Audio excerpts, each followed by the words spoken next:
ದಾವಣಗೆರೆಯಲ್ಲಿ ದಾವಣಗೆರೆ ದೋಸೆ, ಬೆಣ್ಣೆ ದೋಸೆ ತುಂಬ ಫೇಮಸ್ಸು. ಅಷ್ಟೇ ಫೇಮಸ್ಸು ದಾವಣಗೆರೆ ಬೆಣ್ಣೆ ಪಡ್ಡು.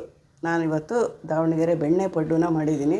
ತುಂಬ ಚೆನ್ನಾಗಿರುತ್ತೆ, ತುಂಬ ಟೇಸ್ಟಿಯಾಗಿರೋ ಒಂದು ಬ್ರೇಕ್ಫಾಸ್ಟ್ ರೆಸಿಪಿ. ಒಳಗಡೆ ಎಲ್ಲ ಸಾಫ್ಟಾಗಿ ಚೆನ್ನಾಗಿರುತ್ತೆ, ಹೊರಗಡೆ ಕ್ರಿಸ್ಪಾಗಿರುತ್ತೆ. ನೋಡಿ ಎಷ್ಟು ಹದವಾಗಿ ಬೆಂದಿದೆ. ಸ್ವಲ್ಪ ತರಕಾರಿ ಕೂಡ ಬಳಸಿ ಮಾಡಿದ್ದೀನಿ ನಾನು. ಇದ್ರ ಜೊತೆಗೆ ಕಾಂಬಿನೇಷನ್ ಆಗಿ ಚಟ್ನಿ ಮಾಡಿದ್ದೀನಿ. ಈಗ ರುಚಿಯಾಗಿರೋ ದಾವಣಗೆರೆ ಬೆಣ್ಣೆ ಪಡ್ಡು ಮಾಡೋ ವಿಧಾನನ ನೋಡ್ಕೊಂಡು ಬರೋಣ. ಬೆಣ್ಣೆ ಪಡ್ಡುಗೆ ನಾನಿಲ್ಲಿ ಈ ಬೌಲಲ್ಲಿ 2 ಬೌಲಷ್ಟು ಅಕ್ಕಿ ತೊಗೊಳ್ತೀನಿ. ಇದು ಸೋನಾ ಮಸೂರಿ ಅಕ್ಕಿ, ದೋಸೆ ಅಕ್ಕಿ ಯಾವುದಾದ್ರೂ ತೊಗೊಳ್ಬೋದು. ರೇಷನಲ್ಲಿ ಕೊಡ್ತಾರಲ್ಲ ಆ ಅಕ್ಕಿ ಕೂಡ ತೊಗೊಳ್ಬೋದು. ನಾನು ತೊಗೊಂಡಿರೋದು ಸ್ಟೀಮ್ ರೈಸು, ಪಾಪ್ಯುಲರ್ ರೈಸ್ ಅಂತ ಎಲ್ಲ ಕಡೆ ಸಿಗುತ್ತೆ. ಸ್ವಲ್ಪ ಯೆಲ್ಲೋಯಿಶ್ ಕಲರ್ ಇರುತ್ತೆ, ಆ ಅಕ್ಕಿ ತೊಗೊಂಡಿದ್ದೀನಿ. ಇದು ಕೂಡ ಇಡ್ಲಿ ದೋಸೆಗೆಲ್ಲ ತುಂಬ ಚೆನ್ನಾಗಿರುತ್ತೆ. 2 ಕಪ್ಪು ಅಕ್ಕಿ ಹಾಕಿದ್ದೀನಿ. ಅದೇ ಕಪ್ಪಲ್ಲಿ ಅರ್ಧದಷ್ಟು ಉದ್ದಿನಬೇಳೆ ಹಾಕಿದ್ದೀನಿ, ಅರ್ಧ ಕಪ್ಪಷ್ಟು. 1/4 ಕಪ್ಪಷ್ಟು ಅವಲಕ್ಕಿ, ಗಟ್ಟಿ ಅವಲಕ್ಕಿ. ಕಡಲೆಬೇಳೆ 1.5 ಟೀ ಸ್ಪೂನಷ್ಟು, 1 ಟೀ ಸ್ಪೂನಷ್ಟು ಮೆಂತ್ಯ. ಎಲ್ಲನೂ ಈಗ ಚೆನ್ನಾಗಿ ತೊಳೆಯೋಣ. 2 ರಿಂದ 3 ಸಲ ತೊಳೆದ್ರೆ ಕ್ಲೀನಾಗಿ ಚೆನ್ನಾಗಿರುತ್ತೆ.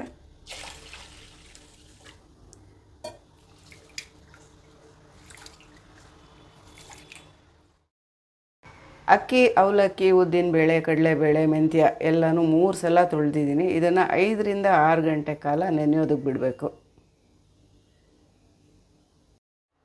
ಬೆಣ್ಣೆ ಪಡ್ಡುಗೆ ಅಕ್ಕಿ, ಉದ್ದಿನಬೇಳೆ, ಅವಲಕ್ಕಿ ಇತ್ಯಾದಿ ಸಾಮಗ್ರಿಗಳನ್ನ ನೆನೆ ಹಾಕಿ 6 ಅವರ್ಸ್ ಆಗಿದೆ.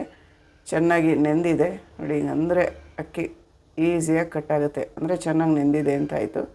ಈಗ ರುಬ್ಕೊಳ್ಳೋಣ.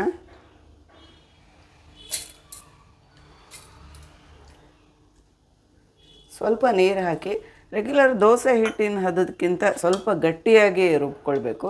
ದೋಸೆ ಹಿಟ್ಟಿಗಾದರೆ ಸ್ವಲ್ಪ ಹೆಚ್ಚು ನೀರು ಹಾಕಿ ರುಬ್ಬಿದ್ರೂ ತೊಂದರೆ ಇಲ್ಲ. ಇದಕ್ಕೆ ಒಂಚೂರು ಹಿಟ್ಟು ಗಟ್ಟಿಯಾಗಿರಬೇಕು. ಹಿಟ್ಟು ರುಬ್ಬಿದ್ದಾಯಿತು, ನುಣ್ಣಗೆ ರುಬ್ಕೊಂಡಿದ್ದೀನಿ. ಇದನ್ನು ಫರ್ಮೆಂಟ್ ಆಗೋದಕ್ಕೆ ಬಿಡೋಣ. ಒಂದು 8 ರಿಂದ 10 ಗಂಟೆ ಬೇಕಾಗುತ್ತೆ. ಸ್ವಲ್ಪ ಥಂಡಿ ವಾತಾವರಣ ಇರೋದ್ರಿಂದ 8 ರಿಂದ 10 ಗಂಟೆ ಬೇಕಾಗುತ್ತೆ ಫರ್ಮೆಂಟ್ ಆಗೋದಕ್ಕೆ. ಬೆಣ್ಣೆ ಪಡ್ಡುಗೆ ಹಿಟ್ಟು ರುಬ್ಬಿಟ್ಟು 8 ಗಂಟೆ ಫರ್ಮೆಂಟ್ ಆಗೋದಕ್ಕೆ ಬಿಟ್ಟಿದ್ದೆ. ಚೆನ್ನಾಗಿ ಫರ್ಮೆಂಟ್ ಆಗಿದೆ.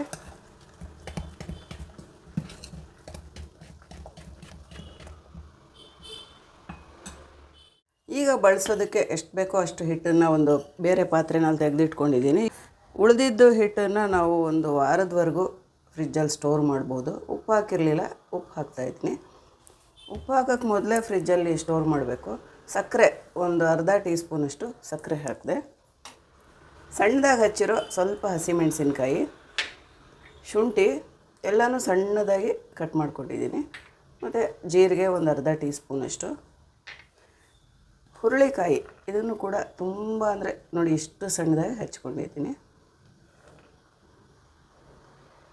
ಪ್ಲೈನಾಗಿ ಕೂಡ ಮಾಡ್ಬೋದು, ತರಕಾರಿ ಸೇರಿಸಿ ಕೂಡ ಮಾಡ್ಬೋದು. ಕ್ಯಾರೆಟ್ನ ಸಣ್ಣದಾಗಿ ಹಚ್ಚಿಟ್ಕೊಂಡಿದ್ದೀನಿ. ತುರಿದ್ಬಿಟ್ಟು ಬೇಕಾದರೂ ಹಾಕ್ಬೋದು. ಮತ್ತು ಈರುಳ್ಳಿ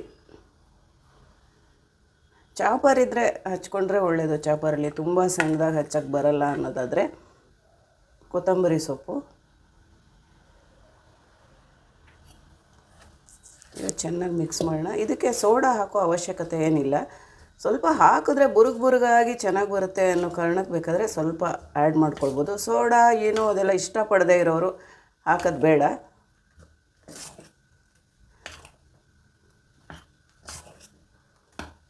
ಪಡ್ಡುಗೆ ತುಂಬ ತೆಳ್ಳಗೆ ಹಿಟ್ಟು ಮಾಡ್ಕೊಳ್ಬಾರ್ದು. ದೋಸೆ ಮಾಡೋ ಹಿಟ್ಟಿಗಿಂತನೂ ಸ್ವಲ್ಪ ಗಟ್ಟಿಯಾಗಿದ್ದರೆ ಒಳ್ಳೆಯದು.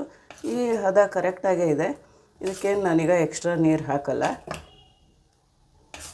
ಈಗ ಪಡ್ಡುಗೆ ಹಿಟ್ಟು ರೆಡಿ ಆಯಿತು. ಪಡ್ಡು ರೆಡಿ ಮಾಡ್ಕೊಳ್ಳೋಣ. ಪಡ್ಡು ಜೊತೆ ಕಾಂಬಿನೇಷನ್ ಅಂದರೆ ಚಟ್ನಿನೇ. ಯಾವ ಥರ ಚಟ್ನಿ ಬೇಕಾದರೂ ಮಾಡ್ಕೊಳ್ಬೋದು. ನಾನಿಲ್ಲಿ ಕಡಲೆಕಾಯಿ ಬೀಜದ ಚಟ್ನಿನ ಮಾಡ್ಕೊಂಡಿದ್ದೀನಿ. 1 ಕಪ್ಪಷ್ಟು ಕಡಲೆಕಾಯಿ ಬೀಜನ ಚೆನ್ನಾಗಿ ಹದವಾಗಿ ಹುರಿದು ತೊಗೊಂಡಿದ್ದೀನಿ. 2 ಇಡಿಗಳಷ್ಟು ಬೆಳ್ಳುಳ್ಳಿ, ಎಲ್ಲ ಸಾಮಗ್ರಿಗಳನ್ನು ಚೆನ್ನಾಗಿ ಸ್ವಲ್ಪ ಎಣ್ಣೆ ಹಾಕಿ ಹುರಿದು ತೊಗೊಳ್ಬೇಕು. ಪುದೀನ ಸೊಪ್ಪು, ಸ್ವಲ್ಪ ಶುಂಠಿ, ಕರಿಬೇವಿನ ಸೊಪ್ಪು, ಹಸಿಮೆಣಸಿನ್ಕಾಯಿ 5 ಹಸಿಮೆಣಸಿನ್ಕಾಯಿನ ತೊಗೊಂಡಿದ್ದೀನಿ. ಹುಣಸೆಹಣ್ಣು, ಸ್ವಲ್ಪ ಕಾಯಿ ತುರಿ, ಉಪ್ಪು,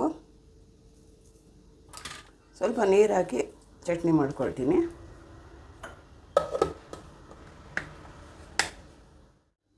ಈಗ ಪಡ್ಡು ತವ ಬಿಸಿಯಾಗಿದೆ, ಇದಕ್ಕೆ ಬೆಣ್ಣೆ ಹಾಕ್ತಾಯಿದ್ದೀನಿ. ಮೊದಲಿಗೆ ಸ್ವಲ್ಪ ಎಲ್ಲ ಕುಳಿಗಳಿಗೂ ಬೆಣ್ಣೆ ಹಾಕ್ತೀನಿ.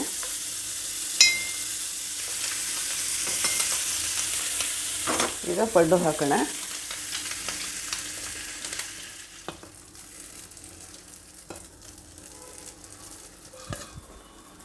ಕಡಿಮೆ ಫ್ಲೇಮಲ್ಲಿಟ್ಟು ಬೇಯಿಸಬೇಕು, ನಿಧಾನಕ್ಕೆ ಬೇಯಬೇಕು ಪಡ್ಡುಗಳು.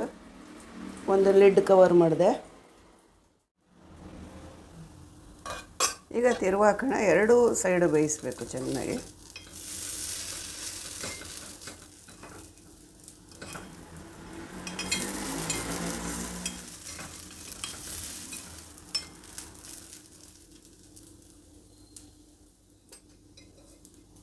ಈಗ ಪಡ್ಡು ರೆಡಿಯಾಗಿದೆ, ತೆಕ್ಕೊಳ್ತಾ ಇದ್ದೀನಿ. ಎರಡು ಸೈಡು ಚೆನ್ನಾಗಿ ಬೆಂದಿದೆ ಮತ್ತು ಚೆನ್ನಾಗಿ ಉಬ್ಬಿ ಬಂದಿದೆ.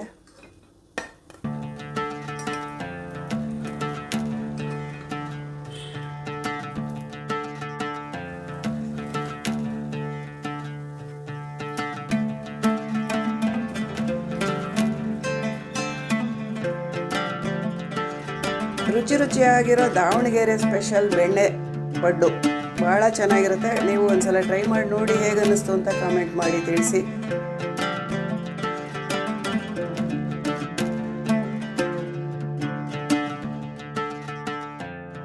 ನಮ್ಮ ಆವಿಷ್ಕಾರದಲ್ಲಿ ನಾನು ವೆರೈಟಿ ಪಡ್ಡು ರೆಸಿಪಿಗಳನ್ನ ಶೇರ್ ಮಾಡಿದ್ದೀನಿ.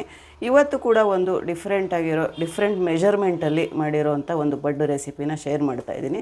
ಇದು ನನ್ನ ಕಸಿನ್ ಲೀಲಾ ಸಜೆಸ್ಟ್ ಮಾಡಿದ್ದು. ಈ ಮೆಥಡಲ್ಲಿ ಮಾಡಿದ್ರೆ ತುಂಬ ಚೆನ್ನಾಗಾಗುತ್ತೆ. ನಿಮ್ಮ ಚಾನಲ್ನಲ್ಲಿ ಶೇರ್ ಮಾಡುವಂಥ ಈ ರೆಸಿಪಿನ ನನಗೆ ಕೊಟ್ಟರು, ಹಾಗಾಗಿ ಮಾಡಿದ್ದೀನಿ. ಅಷ್ಟೇ ಚೆನ್ನಾಗಿ ಕೂಡ ಬಂದಿದೆ. ಪಡ್ಡು ಜೊತೆಗೆ ಒಂದು ಚಟ್ನಿ ಕೂಡ ಮಾಡಿದ್ದೀನಿ. ಮಾಡೋ ವಿಧಾನನ ಈಗ ನೋಡ್ಕೊಂಡು ಬರೋಣ ಬನ್ನಿ. ಈ ಪಡ್ಡು ತುಂಬ ಸಾಫ್ಟಾಗಿ, ತುಂಬ ಒಳಗೆಲ್ಲ ನೋಡಿ ಎಷ್ಟು ಮೃದುವಾಗಿದೆ, ಮೇಲೆಲ್ಲ ಗರಿಯಾಗಾಗಿದೆ. ತುಂಬ ಚೆನ್ನಾಗಿ ಬಂದಿದೆ. ಮಾಡೋ ವಿಧಾನನ ಈಗ ನೋಡ್ಕೊಂಡು ಬರೋಣ ಬನ್ನಿ ಫ್ರೆಂಡ್ಸ್. ಈಗ ಸಾಮಗ್ರಿಗಳನ್ನೆಲ್ಲ ನೆನೆ ಹಾಕ್ತೀನಿ. ಈ ಕಪ್ಪಲ್ಲಿ 2 ಕಪ್ಪಷ್ಟು ದೋಸೆ ಅಕ್ಕಿ ತೊಗೊಂಡಿದ್ದೀನಿ. ಯಾವ ಅಕ್ಕಿ ಬೇಕಾದ್ರೂ ತೊಗೊಳ್ಬೋದು. ರೇಷನ್ ಅಕ್ಕಿ, ದೋಸೆ ಅಕ್ಕಿ, ಸೋನಾ ಮಸೂರಿ ಅಕ್ಕಿ ಯಾವುದಾದ್ರೂ ತೊಗೊಳ್ಬೋದು. ಒಟ್ಟು ರಾ ರೈಸ್ ತೊಗೊಳ್ಬೇಕು. 2 ಕಪ್ ಅಕ್ಕಿ. ಯಾಕೆ ಎಷ್ಟೊಂದು ಡೀಟೇಲಾಗಿ ತೋರಿಸ್ತಾ ಇದ್ದೀನಿ ಅಂದರೆ, ಈ ಪಡ್ಡುಗಾಗಲಿ ದೋಸೆ ಇಡ್ಲಿಗಾಗಿ ಮೆಜರ್ಮೆಂಟೇ ತುಂಬ ಇಂಪಾರ್ಟೆಂಟು. ಅರ್ಧ ಕಪ್ಪಷ್ಟು ಉದ್ದಿನಬೇಳೆ, 1/4 ಕಪ್ಪಷ್ಟು ಹೆಸರುಬೇಳೆ, 1/4 ಕಪ್ಪಷ್ಟು ಕಡಲೆಬೇಳೆ, ಅರ್ಧ ಕಪ್ಪಷ್ಟು ಅವಲಕ್ಕಿ, ಗಟ್ಟಿ ಅವಲಕ್ಕಿನ ತೊಗೊಂಡಿದ್ದೀನಿ. ಮೆಂತ್ಯ ಅರ್ಧ ಟೀ ಸ್ಪೂನ್. ಈಗ ಇದನ್ನು ಒಂದು 3 ಸಲ ಚೆನ್ನಾಗಿ ತೊಳಿಬೇಕು. ಸಾಮಗ್ರಿಗಳನ್ನೆಲ್ಲ ಒಂದು 3 ಸಲ ತೊಳೆದಾಗಿದೆ. ಈಗ ಫ್ರೆಶ್ ನೀರು ಹಾಕ್ಬಿಟ್ಟು ಒಂದು 5 ಗಂಟೆ ಕಾಲ ನೆನೆಯೋದಕ್ಕೆ ಬಿಡಬೇಕು. ನೆನೆಯೋದಕ್ಕೆ ಬಿಡ್ತಾ ಇದ್ದೀನಿ ಮುಚ್ಚಿಟ್ಟು. ನಿನ್ನೆ ಮಧ್ಯಾಹ್ನವೇ ನಾನು ಸಾಮಗ್ರಿಗಳನ್ನೆಲ್ಲ ಪಡ್ಡುಗಾಗಿ ನೆನೆ ಹಾಕಿ ತೋರಿಸಿದ್ದೆ. ಅದನ್ನು 5 ಗಂಟೆ ಕಾಲ ನೆಂದಾದ ಮೇಲೆ ಫರ್ಮೆಂಟ್ ಆಗೋದಕ್ಕೆ ಬಿಟ್ಟಿದ್ದೆ. ಓವರ್ನೈಟ್ ಫರ್ಮೆಂಟ್ ಆಗಿದೆ. ಎಷ್ಟು ಚೆನ್ನಾಗಿ ಉಬ್ಬಿದೆ ನೋಡ್ತಾ ಇರ್ಬೋದು. ತುಂಬ ಚೆನ್ನಾಗಿ ಫರ್ಮೆಂಟ್ ಆಗಿದೆ. ಈಗ ಪಡ್ಡು ರೆಡಿ ಮಾಡ್ಕೊಳ್ಳೋಣ. ಈಗ ಪಡ್ಡು ಮಾಡ್ಕೊಳ್ಳೋದಕ್ಕೆ ಎಷ್ಟು ಬೇಕೋ ಅಷ್ಟು ಹಿಟ್ಟನ್ನು ತೆಕ್ಕೊಂಡಿದ್ದೀನಿ. ಉಪ್ಪು ಹಾಕಿರಲಿಲ್ಲ ರುಬ್ಬುವಾಗ, ಸೊ ಈಗ ಉಪ್ಪು ಹಾಕಿದ್ದೀನಿ. ಪಡ್ಡುಗೆ ಸ್ವಲ್ಪ ಸೋಡಾ ಹಾಕಿದ್ರೆ ಚೆನ್ನಾಗಾಗುತ್ತೆ. ಆಪ್ಷನಲ್ಲು, ಸೋಡಾ ಇಷ್ಟ ಇಲ್ಲ ಅಂದರೆ ಖಂಡಿತ ಸ್ಕಿಪ್ ಮಾಡಬಹುದು. ನಾನು ಒಂದು ಪಿಂಚಷ್ಟು ಸೋಡಾ ಹಾಕಿದೆ. ಹಸಿಮೆಣಸಿನ್ಕಾಯಿ ಸ್ವಲ್ಪ, ಶುಂಠಿನ ಸಣ್ಣದಾಗಿ ಪೀಸಸ್ ಮಾಡಿಟ್ಕೊಂಡಿದ್ದೆ, ಮತ್ತು ಕಾಯಿ ಚೂರು, ಕಾಯಿನೂ ಅಷ್ಟೇ ಸಣ್ಣ ಪೀಸಸ್ ಮಾಡಿ ಹಾಕ್ಕೊಂಡಿದ್ದೆ. ಇದು ಆಪ್ಷನಲ್ಲು, ಕಾಯಿ ಹಾಕೋದು ಇಷ್ಟ ಇಲ್ಲ ಅಂದರೆ ಬಿಡಬಹುದು. ಸಣ್ಣದಾಗಿ ಹಚ್ಚಿಟ್ಕೊಂಡಿರೋ ಒಂದು ಈರುಳ್ಳಿನ ಹಾಕ್ತಾಯಿದ್ದೀನಿ. ಕೊತ್ತಂಬರಿ ಸೊಪ್ಪು. ಪಡ್ಡುಗೆ ಹಿಟ್ಟನ್ನು ಜಾಸ್ತಿ ತೆಳ್ಳಗೆ ಮಾಡ್ಕೊಳ್ಬಾರ್ದು, ಸ್ವಲ್ಪ ಗಟ್ಟಿಯಾಗಿದ್ರೇ ಒಳ್ಳೆಯದು. ದೋಸೆ ಹಿಟ್ಟಿನ ಅದಕ್ಕಿಂತ ಸ್ವಲ್ಪ ಗಟ್ಟಿಯಾಗಿ ನಾನಿಲ್ಲಿ ರೆಡಿ ಮಾಡ್ಕೊಂಡಿದ್ದೀನಿ. ಈ ಥರ ಇದೇ ಹದದಲ್ಲಿ ಕರೆಕ್ಟಾಗಿರುತ್ತೆ. ಈಗ ಪಡ್ಡು ರೆಡಿ ಮಾಡ್ಕೊಳ್ಳೋಣ. ಅದಕ್ಕಿಂತ ಮೊದಲು ಒಂದು ಚಟ್ನಿ ರೆಡಿ ಮಾಡ್ಕೊಳ್ಳೋಣ. ನನ್ನ ಚಾನಲ್ನ ಸಬ್ಸ್ಕ್ರೈಬ್ ಮಾಡಿಕೊಂಡು ಪ್ಲೇಲಿಸ್ಟಲ್ಲಿ ಚೆಕ್ ಮಾಡಿ ಸುಮಾರು ವೆರೈಟಿ ಪಡ್ಡುಗಳನ್ನು ಮಾಡಿದ್ದೀನಿ. ಅದರಲ್ಲಿ ನಿಮಗೆ ಶೇಂಗಾ ಚಟ್ನಿ ರೆಸಿಪಿ ಕೂಡ ಸಿಗುತ್ತೆ. ಚಟ್ನಿಗೆ ಒಂದು ಅರ್ಧ ಕಪ್ಪಷ್ಟು ಹುರಿಗಡಲೆ, ಅರ್ಧ ಹೋಳಷ್ಟು ತೆಂಗಿನಕಾಯಿ ಪೀಸಸ್ ಮಾಡಿ ಇಟ್ಕೊಂಡಿದ್ದೀನಿ, ತುರಿದಿಲ್ಲ. ಶುಂಠಿ ಒಂದು ಅರ್ಧ ಇಂಚಷ್ಟು, ಸ್ವಲ್ಪ ಹುಣಸೆಹಣ್ಣು, ಸ್ವಲ್ಪ ಎಣ್ಣೆ ಹಾಕಿ ಹುರ್ಕೊಂಡಿರೋ ಕರಿಬೇವಿನ ಸೊಪ್ಪು, ಹಸಿಮೆಣಸಿನ್ಕಾಯಿ, ಎಲ್ಲದಕ್ಕೂ ಎಣ್ಣೆ ಹಾಕಿ ಹುರಿದಿಟ್ಕೊಂಡಿದ್ದೀನಿ. ಆಮೇಲೆ ಪುದೀನ ಸೊಪ್ಪು, ಒಂದು ಹಿಡಿಯಷ್ಟು ಪುದೀನ ಸೊಪ್ಪನ್ನ ಎಣ್ಣೆ ಹಾಕಿ ಚೆನ್ನಾಗಿ ಹುರಿದು ತೊಗೊಂಡಿದ್ದೀನಿ. ಇದಕ್ಕೆ ಕೊತ್ತಂಬರಿ ಸೊಪ್ಪು ಏನೂ ಹಾಕೋ ಅವಶ್ಯಕತೆ ಇಲ್ಲ, ಕರಿಬೇವಿನ ಸೊಪ್ಪು ಪುದೀನ ಎಲ್ಲ ಇರುತ್ತೆ. ಸ್ವಲ್ಪ ನೀರು ಹಾಕ್ಕೊಂಡು ನುಣ್ಣಗೆ ಗ್ರೈಂಡ್ ಮಾಡ್ಕೊಳ್ಬೇಕು. ಉಪ್ಪು ಒಂದು ಹಾಕಿಲ್ಲ, ಉಪ್ಪು ಹಾಕ್ತೀನಿ, ಅರ್ಧ ಟೀ ಸ್ಪೂನಷ್ಟು ಉಪ್ಪು.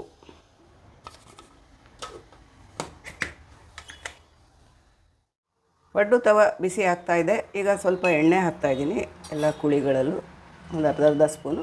ತುಪ್ಪ ಬೇಕಾದರೂ ಹಾಕ್ಕೊಳ್ಬೋದು. ತುಪ್ಪ ಹಾಕಿದ್ರೂ ತುಂಬ ಟೇಸ್ಟಿಯಾಗಿ ಮೃದುವಾಗಿರುತ್ತೆ. ಎಣ್ಣೆ ಹಾಕಿದ್ರೇ ಸ್ವಲ್ಪ ಗರಿ ಗರಿಯಾಗಿ ಬರೋದು. ಹಾಗಾಗಿ ಕೆಲವರು ತುಪ್ಪ ಎಣ್ಣೆ ಎರಡನ್ನೂ ಮಿಕ್ಸ್ ಮಾಡಿನೂ ಪಡ್ಡು ಮಾಡ್ತಾರೆ. ಪಡ್ಡುನಲ್ಲಿ ತುಂಬ ವೆರೈಟೀಸ್ ಪಡ್ಡು ಮಾಡ್ತಾರೆ. ನಾನು ಸುಮಾರು ಒಂದು 5-6 ಥರ ವೆರೈಟಿ ಪಡ್ಡುನ ನಮ್ಮ ಚಾನಲ್ನಲ್ಲಿ ತೋರಿಸಿದ್ದೀನಿ. ಇದು ಇವತ್ತು ಮಾಡ್ತಾ ಇರೋದು ಇದು ಒಂದು ಥರ ಮೆಜರ್ಮೆಂಟು.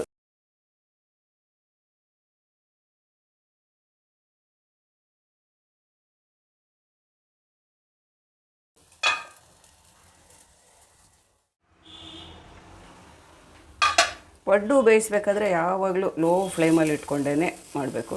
ಇಲ್ಲಾಂದರೆ ಒಳಗೆಲ್ಲ ಬೇಯಲ್ಲ, ಸೀದೋದಂಗೆ ಆಗುತ್ತೆ ಜಾಸ್ತಿ ಫ್ಲೇಮ್ ಇಟ್ಕೊಂಡ್ರೆ. ಒಂದು ಸೈಡು ಚೆನ್ನಾಗಿ ರೋಸ್ಟ್ ಆದಮೇಲೆ ಇನ್ನೊಂದು ಸೈಡ್ ತಿರುವಾಕಬೇಕು. ಎರಡೂ ಸೈಡು ಚೆನ್ನಾಗಿ ರೋಸ್ಟಾಗಿ ಬೇಯಿಸಬೇಕು. ಮೊದಲನೇ ಬ್ಯಾಚ್ ಯಾವಾಗಲೂ ನಿಧಾನ ಆಗುತ್ತೆ, ಟೈಮ್ ತೊಗೊಳುತ್ತೆ. ಎರಡನೇ ಬ್ಯಾಚು ಸಲೀಸಾಗಿ ಬರುತ್ತೆ.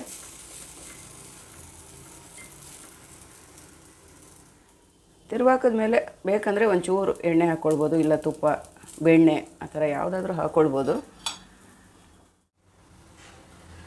ಎರಡೂ ಕಡೆ ರೋಸ್ಟ್ ಆಗಿದೆ, ತೆಕ್ಕೊಳ್ಳೋಣ ಈಗ.